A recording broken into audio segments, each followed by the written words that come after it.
Hello everyone, this is Vinayak Narwade here again.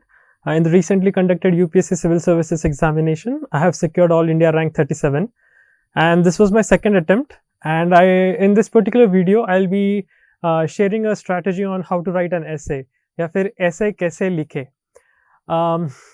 So first of all, to start with, this is my time to give back to the community, and that's why I have tried to collaborate with the Unacademy platform, which is one of the largest community of online educators and online learners. So let's get started with the topic. To give a brief background about myself, I did my BTech in Mechanical Engineering from College of Engineering, Pune, and then I went to the US for my Masters, which was in Renewable Energy and Energy Systems and Modeling. My optional was Mathematics. I have been a good writer, a decent writer I would say, throughout my life. So that has given me an advantage with respect to essay and basically decoding essay for the UPSC Civil Services examination. Just to give you an overview with respect to I would like to talk a little bit about the examination pattern, what the UPSC expects from the civil services aspirants. There are a lot of myths and realities which go around in the market, especially which originate in old Rajendra Nagar and then they travel all over India. So we need to also basically burst those myths and provide for a practical approach when going into this particular examination. Now, the second is with respect to how to practice. So essay writing is very important. You cannot just go to the examination and write essay for the first time, because in that case you will be basically digging a grave for yourself. That is what I like to call it. The structure of an essay is also an important part. The introduction, body and conclusions, how to deal with them, because I believe that essay is basically a long GS answer.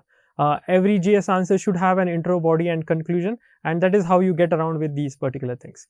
So having a similar approach for essay will enable the flow of ideas in a decent manner and will provide a holistic view to the examiner. So these things are very important. Then finally, I would also like to talk a little bit about philosophical and informative essays, and then I'll give you some important pointers which I have collected from numerous sources and I have actually implemented them during the examination. So once again, I am conducting this lecture here on the Unacademy platform. Here we have numerous educators, also the Bahubalis in their particular fields like Mrunal sir, Pratik sir and others. There are also numerous toppers who are providing their strategies, and so please join the platform. I myself will also be conducting a plus course on the Unacademy Plus platform. I'll be giving out the details for the same pretty soon in the next few slides. So now, starting with the examination pattern, I would try to give everyone a brief overview about the importance of an essay. They say any serious aspirant of UPSC is going to score similar in GS1, GS2 and GS3. At max, there will be a plus or minus 15 marks deviation among the toppers, especially among the top 100 rankers. What is the one which makes these 100 rankers go all the way up from their competitors?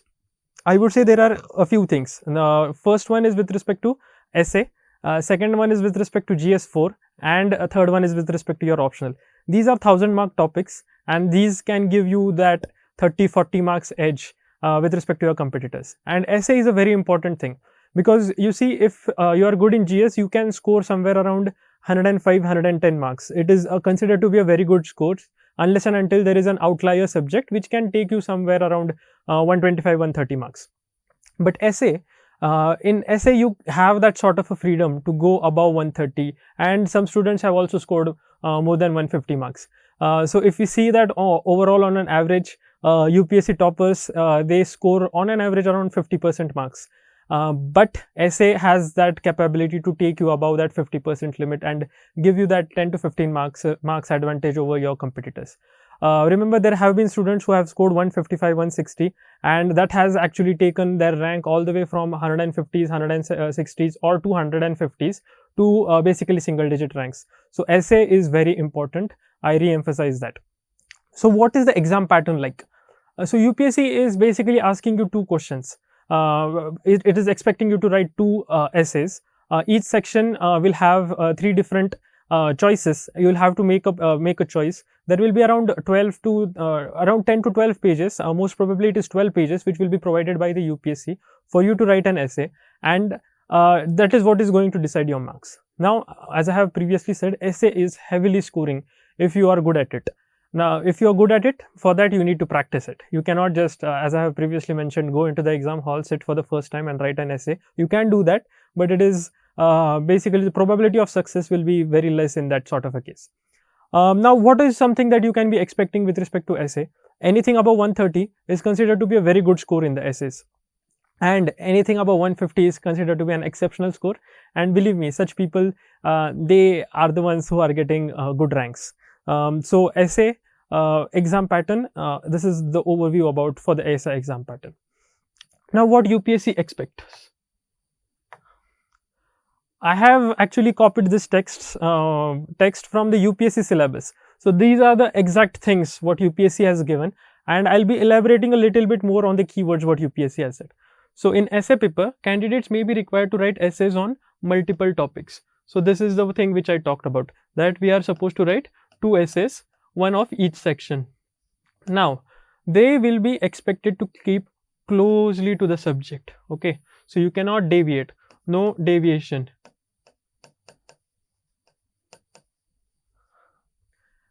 Of the essay, to arrange their ideas in an orderly fashion. To arrange their ideas in an orderly fashion. Okay, and write concisely. Now, this is very important.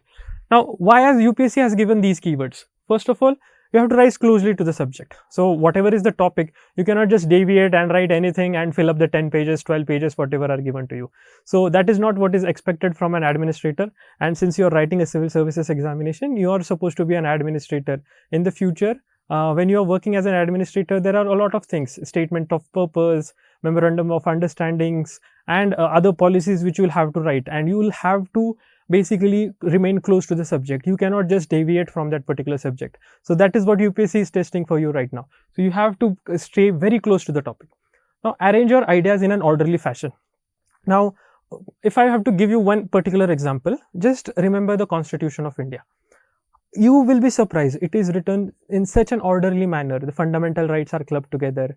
There will be the executive is clubbed together. The legislative and the executive, as well as the financial distribution of powers between the center and the states, is clubbed together. So that is basically the importance of order, because once something is in order, you are in a position to understand it very clearly, very nicely, and very succinctly. So that is what is UPSC expecting from you, because as once again I'll give the previous example. If you're signing an MOU with some international organization, or if you're making a policy and if you're writing it down, it has to be in a very orderly sense. The next point has to relate to the first point. You cannot just deviate from topics and write in a haphazard manner. So that is what UPSC is expecting from you. And write concisely. Now this is very important. So what does that mean? Write concisely. So UPSC has already given you only 12 pages for 125 marks. So that is number one thing, that UPSC is expecting you to complete your answer within those 12 pages. The same thing UPSC does with respect to your mains GS answer writing. It gives you 2 pages for 10 markers and 3 pages for 15 markers. So again, you should not emphasize too much on a particular topic. You should have a diverse set of points, and then you should try to basically explain the maximum thing what you can in minimum amount of words. So that is the meaning of concise. So that is what UPSC is expecting from you. Now, credit will be given for effective and exact expression. So again, 2 important keywords: effective and exact. So what does effective means? Effective means bhavnaएं पहुंचनी चाहिए.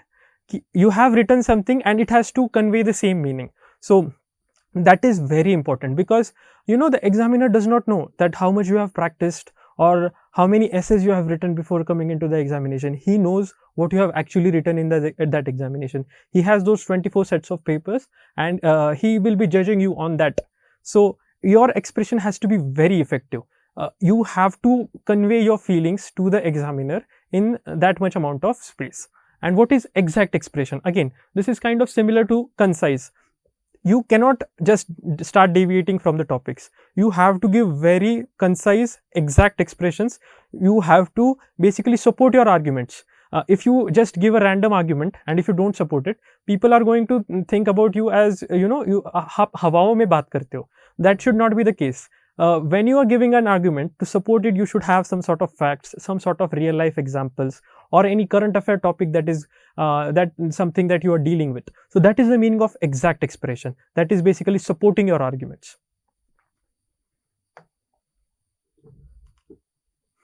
So I'll try to first of all bust some myths which are there, which exist for essays.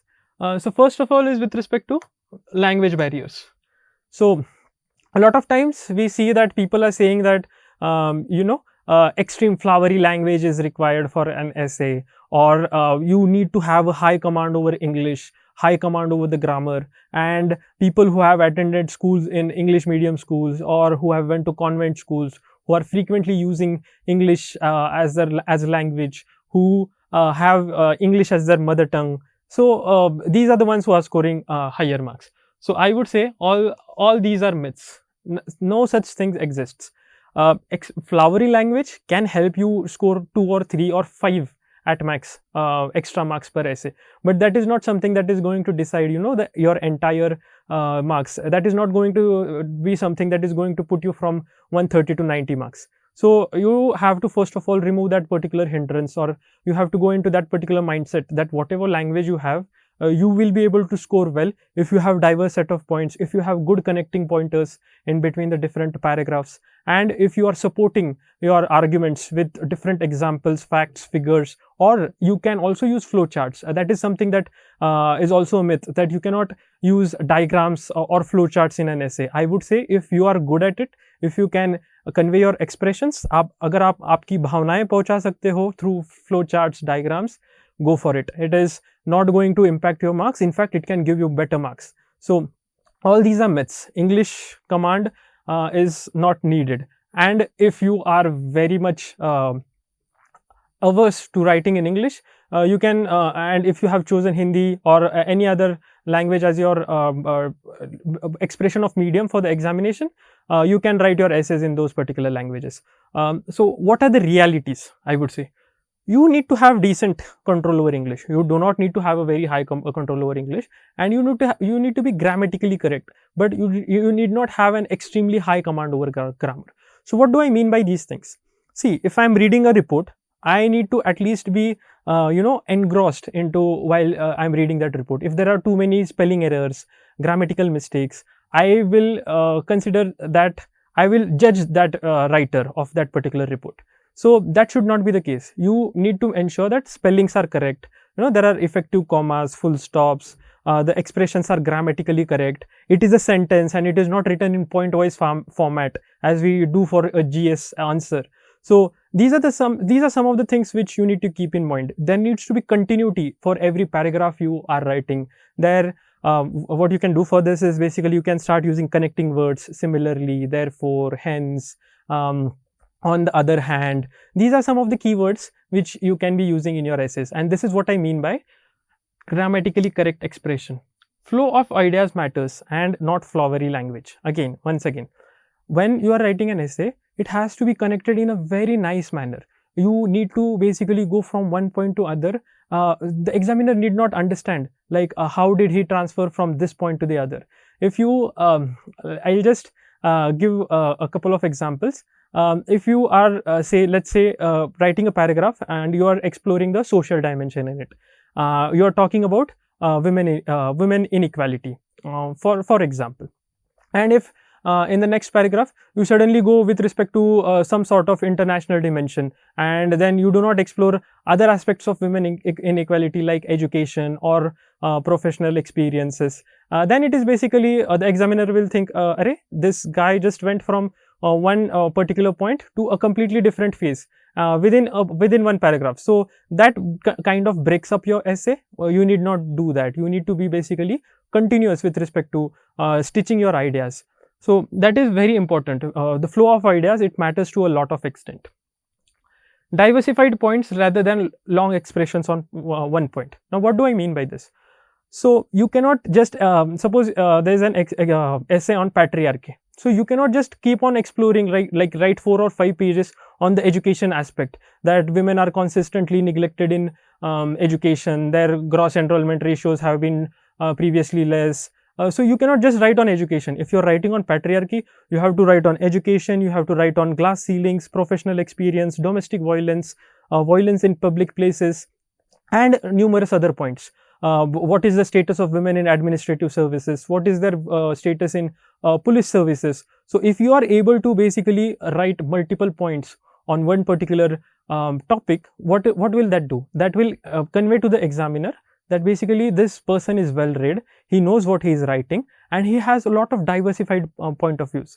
So that is going to fetch you those extra marks. So you need not write excessively on one single topic. And I have a one thumb rule that whenever there is one page, suppose this is the page, you need to divide at max or at least you need to have basically two paragraphs, and one paragraph, each paragraph, if you can see this, if this is the page, you need to divide it in at least two paragraphs. If there are more, even better.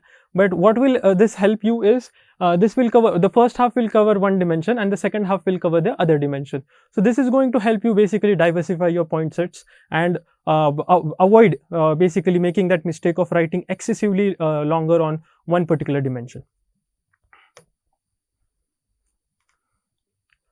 Now, how to practice essay kaise likhe? So coming to that again, so first of all, once you get the paper, when you are practicing even for your mocks or actually during the examination, take a paper of basically which will have two sections. There will be 3 topics in one section and 3 topics in the other section.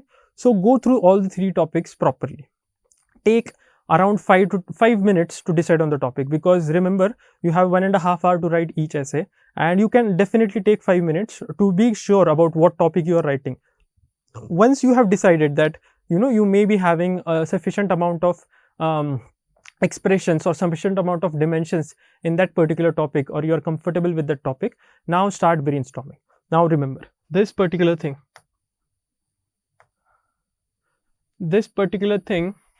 is going to be the most important step of your essay, and people ignore it. People consistently ignore it. Brainstorming is sine qua non for a very good essay, and for brainstorming you should invest at least 15 minutes. See, you have 1.5 hours to write an essay, that is 90 minutes. Okay, so 5 minutes will be in choosing a particular topic, 15 minutes will be for brainstorming. What is the amount of time left? 70 minutes, which is 1 hour 10 minutes, and 1 hour 10 minutes basically to write 10 to 12 pages. It is much more sufficient, because remember, when you are writing a GS answer, you are finishing basically 2 pages in 7.5 minutes, that is for 10 markers, and 3 pages in 10 minutes, which is 15 markers. So even with respect to these 70 minutes, you will be finishing around 20 pages if you are writing with GS speed. So if you just have to finish 10 to 12 pages in 70 minutes, it is very highly possible, and you can actually write it in detail, because you have around 5 to 7 pages which are less than you have to write what you have to write in a GS paper. So first 5 minutes for choosing a topic and 15 minutes for brainstorming, extremely important. Now what will you do in brainstorming? Brainstorming, you will explore all the dimensions. So whenever if you are writing, basically, if this is one of the pages, if this is one of the rough pages, basically you can jot down points, 15 points, in any haphazard manner. It need not be in a orderly fashion in the brainstorming session. Then once you are done with respect to actually jotting down 10-15 points which you have to write in that essay with examples, now start actually making it in an orderly fashion, that okay, this will be the first point which I will be writing, this will be the second, then somewhere third. If you are able to do that, then basically you are giving an order to the flow of your essay. So this is how you have to divide brainstorming: 15 minutes for brainstorming, 10 minutes for jotting down whatever that comes into your mind with examples if possible, and then remaining 5 minutes for actually deciding the flow of that particular essay. So this is very, very, very important, the most important step for essay writing. Now, how to practice? So after brainstorming, you will have around 70 minutes for writing that essay. Now, how to practice? because as I've said, it is not recommended to go to directly to the examination and write an essay then and there, because it will reduce the chances of your success. So I would say that there needs to be some sort of practice beforehand. What I did during my second attempt was I wrote one essay every weekend after prelims, and even before prelims I used to write some, but not on such a frequent level. I used to write one essay every other week or something like that. But post prelims, it is mandatory to write one essay every week, and 1 month before the mains you should be writing 2 essays every weekend. And what do I mean by that? This should be a full length test. So you'll be sitting down for 3 hours, and then you will be writing 2 essays in that particular 3 hours. So a similar approach: 5 minutes choosing a topic in the first section, 15 minutes for brainstorming, 70 minutes for writing down that essay. Then go to the second section, 5 minutes for choosing the topic, 15 minutes for brainstorming, and again 70 minutes for writing that particular essay. Make utilization of all the time you have in that particular essay, because there are others who will be using your time, who will be using that time extremely effectively so that they score higher. So if you are trying to finish up the essay with 15-20 minutes left, you are basically putting an axe on your own leg, and you are avoiding yourself that opportunities to score those 5-10 marks extra if you put that additional time in brainstorming and actually creating a flow of ideas for your essay. And 2 more things I would mention is self-evaluation and peer evaluation. So what do I mean by that? Self-evaluation. So once you have written an essay, try to take like 4 or 5 hour break and then go through that essay all at once and see the difference. See if you are actually engrossed in reading your own essay. Because if you are happy with your essay, only then will someone else be happy. Because if you get bored while reading your essay, then how do you expect someone else to be very happy while reading your essay and then to give you exceptional marks? So self-evaluation is very important, because there you can not only check the flow of ideas, but at the same time you can see if you are making excessive spelling mistakes, excessive grammatical mistakes, and that will help you actually put that thought into your subconscious mind that the next time you write an essay, you have to improve on certain amount of things. So self-evaluation is important. Now peer evaluation. Now this is again a very important section. What do I mean by that? Peers can be UPSC aspirants, they can be non-UPSC aspirants.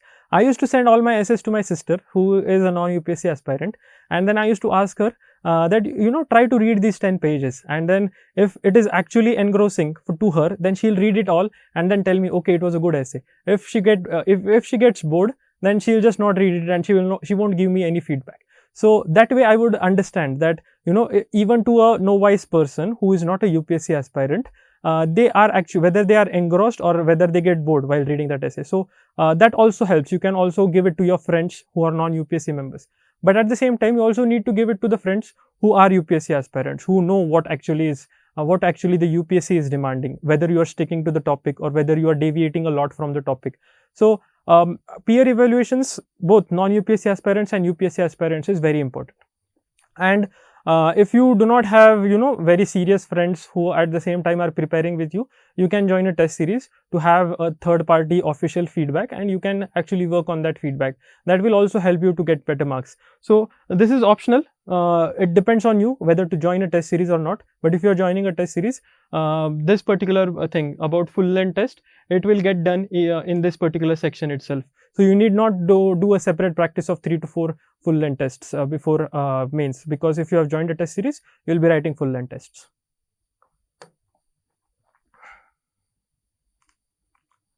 Now, my very favorite part of this presentation, the structure of an essay. So I see essay as an elongated GS answer. Remember, for every GS answer, your answer is efficient if you have given a good introduction, if you have written good points in the main body, and if you have given an effective and futuristic conclusion. And similar is the case with essay. Just in this case, your introductions will be 1.5 page long, your conclusions will again be 1.5 page long, and then your main body will be somewhere around 8 to 9 pages. So that is how the structure of an essay is. So again, there will be an introduction which will have multiple aspects, which there are multiple ways to introduce a particular topic, which we'll be discussing in the next slides. And then there is a main body. Now main body, this is basically 8 to 9 pages, especially for the first essay, and 7 to 8 pages for the second essay. So you have to ensure what we discussed in the first part of the presentation was you cannot write excessively on one singular topic. You have to have different dimensions, and then if you are able to correlate the topic of the essay with current affairs, with current news, then it adds a lot of value to your essay, because the examiner starts understanding that he is not only he's not only reading the current affairs, but he's actually relating those particular current affairs to this particular topic, and that tells the examiner about your analytical skills. So this is very important. Essay is not just about your grammatical expression, it is also about your analytical skills. So this is something that will help you display or portray your analytical skills. Now again, you have to be very balanced. You cannot Aristotle has said that extremes are vices. Vice is basically a negative thing, and mean is a virtue. So Aristotle's theory of golden mean is something you have to be using in the essays also. You cannot just mention the positive aspect and completely neglect the negative aspects, or the other way around. You have to be very balanced, and hence you have to write positive and negative aspects. Now, what are the obstacles? What are the things which can be done forward? Because as administrators, we cannot just basically display a problem. If you have seen aspirants, in that also they have said that the role of an administrator is basically to solve the problem and not just to find out a particular problem. So if you are mentioning the obstacles, you have to give about the reforms and the way ahead. So that is going to help you a lot, especially in portraying your problem solving skills. So this particular section is also very important. And then there comes the conclusion. Now conclusion is something that is going to be retained with the examiner when he is giving marks. Imagine you are reading some report, and there are around 15-20 pages you are reading. By the time you come to the last page, you may tend to forget something that is written on the first page or the second page. Now what is going to be retained with you is something that you have written in the last page. So what in the conclusion is something that is going to give you that plus or minus 5 marks than what you should be getting. So if you have a very good conclusion and a very futuristic and optimistic conclusion, if you are not pessimist, if you are positive about the future, this is going to fetch you those 5-10 marks. In conclusions, what you can also do is you can summarize what you have written beforehand, so that the examiner starts remembering the first, second, third page, and starts it puts a smile on the examiner's face. Okay, these are the things which I was missing, and I need to actually consider these things while giving those marks. So conclusion is very, very important. Now we'll be going into details with respect to each of these 3 things: introduction, main body, and conclusion. Now there are different ways to introduce a particular topic. If just consider a GS answer, you can give the definition, you can give a current happening, you can give any sort of concepts related to that particular thing. So if something is about women empowerment, women thing, then you can also give government schemes that this particular thing was started and it helped so and so many number of women. You can start with facts also. So the same thing comes down with essay. So these are the few points which I have noted down, which can actually be used to introduce an essay topic. The first one is the quote and its explanation. So a quote is basically a proverb or whatever thing that basically is very much aligned with respect to the particular topic. So if you are able to hit the bullseye, and if you have a very effective quote, and if you are able to explain it very succinctly in the first paragraph itself, it is going to put a very good impression on that particular examiner. So this is a very, very good way to start an essay, but always remember, it is not the only way to start an essay. I'll tell you an experience. During the 2019 attempt, I was discussing some quotes with my friend, and we discussed a quote that the illiterate of the 21st century will be those will not be those who cannot read and write, but will be those who cannot learn, unlearn, and relearn. So this was the quote we were discussing. And the next week we go to the examination, there is a topic on artificial intelligence, and he was like, okay, yesterday only I read this quote and I should be able to elaborate very nicely on this particular topic. But because of lack of content, he was not able to write a very good essay, and he scored less marks, and eventually his final selection was lost by 10 marks, and that could have actually been given by the essay. So quote is not the only way to start an essay. That a particular essay needs to have all the 3 particular aspects. Just having a particular quote you cannot just go on to elaborate that quote for 10 or 12 pages. So always remember, there is also other options where you can give introduction. The other one is anecdotes or a real life experience. It may be past, it may be present. So these anecdotes can actually give the examiner a very personal touch about what you're thinking about the topic, about how you have analyzed that topic and correlated to a person or any particular thing. So anecdote is also another way to start an essay. The third is with respect to a fictional story. Now this is another opportunity for you to display your analytical skills. So what do I mean by this? So imagine there is a topic and you have actually created a very nice story and succinctly described it in 1 or 2 paragraphs. The examiner is going to be impressed if you are able to do this. And this is also another way to start an essay, to introduce an essay. And the most basic thing is a simple definition and explanation of the topic. I'll again try to give an example here. Suppose there is an essay on patriarchy. Now you can also start with a quote. Then you can start with an anecdote wherein you can explain any person with whom you know who is going through a lot of obstacles because of patriarchal setup which exists in the society. You can also give a fictional story about some woman who is again facing some sort of obstacles. Or you can just define patriarchy and then explain what patriarchy is, and then build upon that particular foundation and go forward with respect to the main body. So these are the 4 ways which I have listed. There may be more ways. You can just research on this particular topics. But always remember, quote is not the only thing that you can start an essay with. A lot of times we get diverted. We go with a pre-biased mindset into the examination hall that I'm going to start an essay with quote. It is not the only way.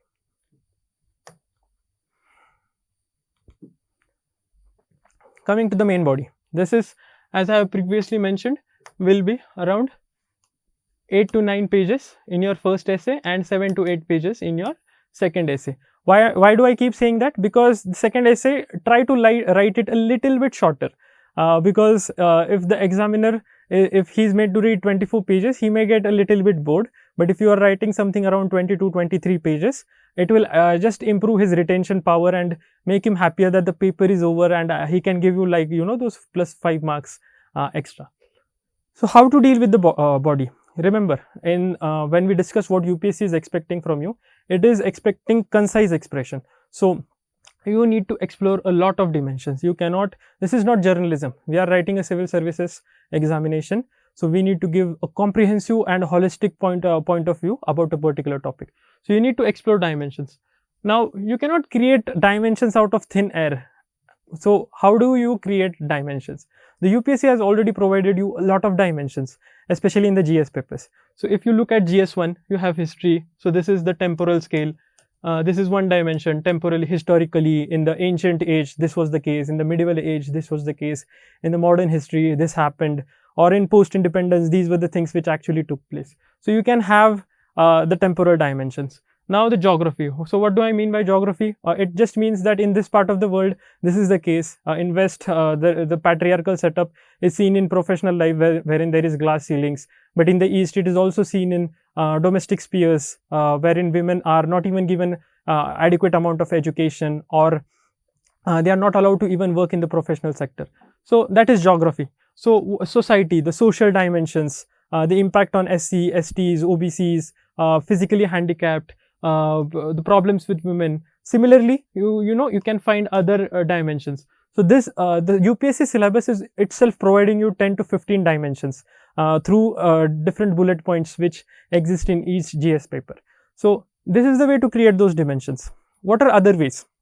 This is one way. What are other ways? You can actually see how a topic impacts different walks of life.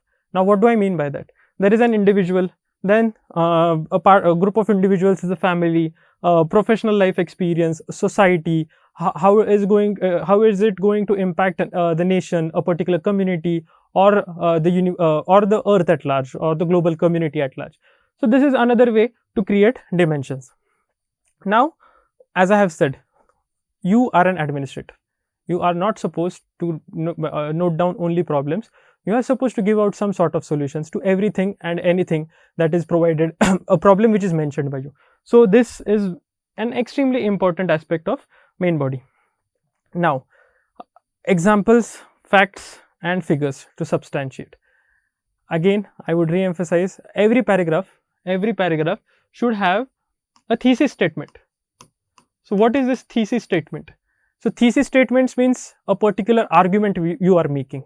So, that is the particular argument you are making, and how do I make that particular argument? I keep the title of the essay in front of me, and then I say, okay, the historical dimension and that particular title, this is the argument which I am making, this is the thesis which I am presenting. Now, you cannot just present a thesis and leave it, you have to basically substantiate your thesis. So, this is the way to substantiate your thesis. Examples and facts, extremely important. Just do not make bland statements, make sure you are substantiating them with any current affair example, with any personal example, or with facts and figures, with government schemes if you want to. These all things are going to help you basically substantiate this thesis, and it is going to portray your justification skills to the examiner. So, this is how I would say in like a few minutes, this is how to write a body of an essay. Again, we come to the conclusions. As I have mentioned, very important part, this is the thing which gets retained with the examiner, and I have already previously mentioned some of these points. You have to be futuristic, you have to be optimistic, you cannot be a pessimist, you cannot say that these things are not going to change. You always have to be, for example, if there is anything related to Aadhaar, you cannot say that Aadhaar is not working because it has a lot of privacy issues. You have to provide solutions to that particular problem. You have to be optimistic that if these things are particularly done, then it can be effectively implemented. And what is the next important thing? Just being futuristic and optimistic is not going to help. You have to be constitutionally and ethically correct. You cannot just say that this thing will work if there is bribe, and bribery is going to make the system very much efficient and effective. It is not constitutionally and ethically correct. You see, constitutional is our holy Bible, it is our Gita, it is our Quran, and it is it is basically the holy grail for an administrator. So, anything and everything you write has to be constitutionally and ethically correct. Now, this important point, I'll try to give a personal example why I am saying that you have to give minimum 1 to 1.5 page for conclusion. In the first attempt, I basically wrote a half page conclusion, and as I have mentioned previously, the flow of ideas need to be very nice. The examiner need not understand that the person is actually going from one particular topic to a different topic. And since I had only a half page conclusion, the examiner might have thought that this is a haphazard change, and he has basically concluded in 1 or 2 paragraphs. So, I got very less marks during that particular examination, but this time I made a genuine effort that the conclusion will have a pre-concluding paragraph, and then it will go in a nice flow wherein the examiner need not understand the transition. So, that's why I say write 1.5 pages for these particular conclusions. So, pre-concluding paragraph is again important. It just gives the examiner a hint that now the essay is getting transitioned from main body to a conclusion part, and we are at the last pages, and it gets him excited that the reading is going to get over and we are going to evaluate it. So, a pre-concluding paragraph is also very much important while writing an essay. Now, I will be dealing with 2 particular things. One is philosophical essays and the other is informative essays. So, what are philosophical essays? So, I say this as there are different quotes which are given as a topic of essay, and then you have to explore them. So, this is the philosophical aspect. So, why do I call them philosophical? Because there is a lot of freedom. You are not basically you have a lot of freedom. You do not have to channel your answer in one particular dimension. So, you have to explain the topics. These are the multiple dimensions. You can use all the UPSC syllabus related dimensions to explore that particular topic. For example, if it is cooperative federalism, you cannot explain how cooperative federalism affects international affairs, because it is a very narrow topic. But a philosophical topic will allow you to will allow you to open your hands, to free your hands, and actually explore different dimensions in the social sector, in the international sector, and any and every sector that you can ever think of. So that is what I call a philosophical essays. So the main body discussion which we just did in the previous slide, it will be very useful in these particular essays. Exemplification, again, it is very important part. Imagine an ethics answer, just to give you a little bit sense of clarity. If there is an ethics answer, it is going to be very helpful for you. If you write the definition of a particular topic, you give a couple of examples to substantiate that definition. This is what we are doing here. Ethics and philosophy is almost similar. So if you are able to basically exemplify each section, then it is going to basically substantiate your argument, and that is going to help you add value to your answer. Now, these things we have already covered, at least 2 dimensions per page, and try to think on ethical and constitutional lines. Just to deviate a little bit from the topic, here on Unacademy, I will be also conducting ethics and society related plus courses, and for that particular purpose, this is my code. VN37, V is for Vinayak, N is for Narwade, and 37 is my all India rank. So you can use this particular code to actually find out the topics which I will be teaching and to subscribe to them. So stay tuned in the last week of October probably. The second thing which I was talking about is informative essays. Now these essays can be a little bit tricky, and I found them tricky because they didn't give me a lot of freedom. I had to stick to the topic.